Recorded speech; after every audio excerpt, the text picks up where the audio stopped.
Autonomia Operaia was an Italian leftist movement particularly active from 1976 to 1978.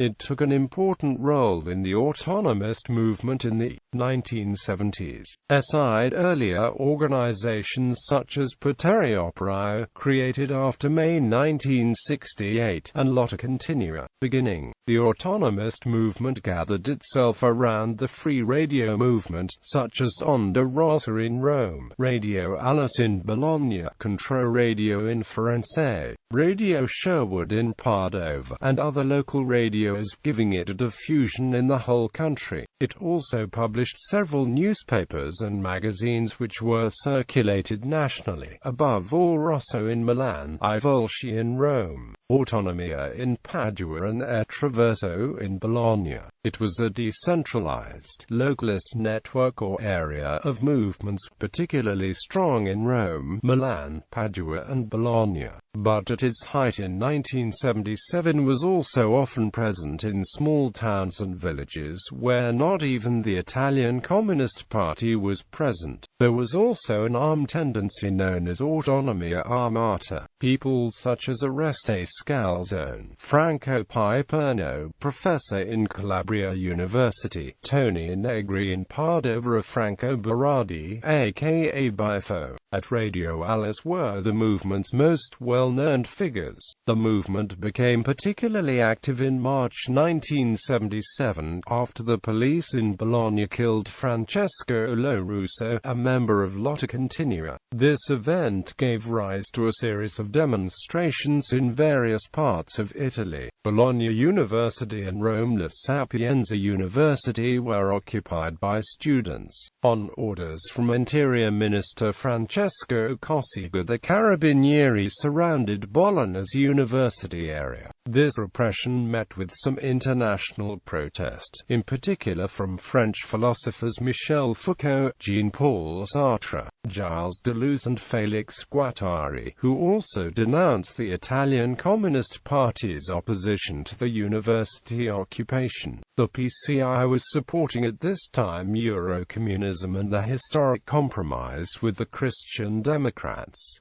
The clash between the PCI and Autonomia. On 17 February 1977, Luciano Lama, Secretary-General of the CGIL, the trade union closest to the PCI, gave a speech inside the occupied La Sapienza University. During the speech, the Autonomia and the CGIL's security organization had a violent clash that resulted in Lama being chased away. This confrontation prompted the expulsion of the students by the police. The clash between the PCI and Autonomia reinforced the more radical current within Autonomia, the creative current, which included extravagant components, such as the Indiani Metropolitani movement, found themselves in a minority. Some of the Autonomy decided that the time had come to alzare il livello dello scontro, in other words, to start using firearms.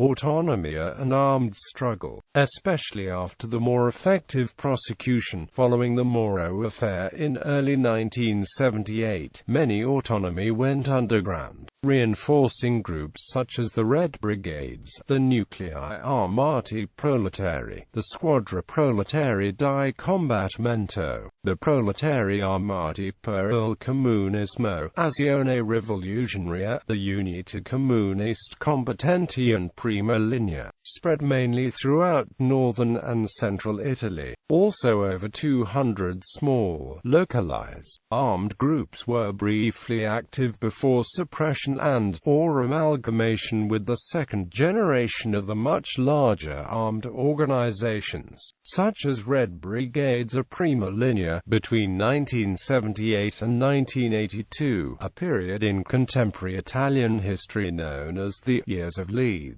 However, Autonomia Operaia was not related to, and certainly did not direct the Red Brigades, as was claimed by the prosecution at the 7th of April 1979 trial of Antonio Negri and other arrested intellectuals and activists involved in Autonomia Operaia and Potere Operaio during the 1970s. This fact was recognized by the Italian legal system when all charges of membership and direction of the Red Brigades were dropped on appeal. Nevertheless, the myth still persists today, mainly due to some unscrupulous journalism, that Autonomia Operaia and the Red Brigades were one and the same organization. Overall, it would be better to think of Autonomia Operaia as a decentralized network or archipelago of various types of very localized autonomous social movements and organizations, than one integrated social movement at the national level. Following the increase and generalization of repression throughout the entire extra-parliamentary left during the early 1980s, when thousands of activists were imprisoned in carceri speciali, most of the movement disbanded. At the beginning of the 1980s, a few of them entered Democrazia Proletaria, a far-left party which in the 1970s and 1980s ran for local, national and European elections, achieving however little success. Nevertheless, the movement began to revive in the second half of the 1980s, when occupied social centers started to become widespread in the main Italian cities. However, the new Autonomia is profoundly different from the Autonomia Operaia of the 1970s. Although there is some continuity in both movement structures, especially the free radio stations and some long-term squatted social centers, such as the CSO Leone Cavallo in Milan, and intellectuals, such as Tony Negri and Escalation. They have recently returned from the flight in Paris and elsewhere during the 1980s and 1990s, along with some 200 other autonomists.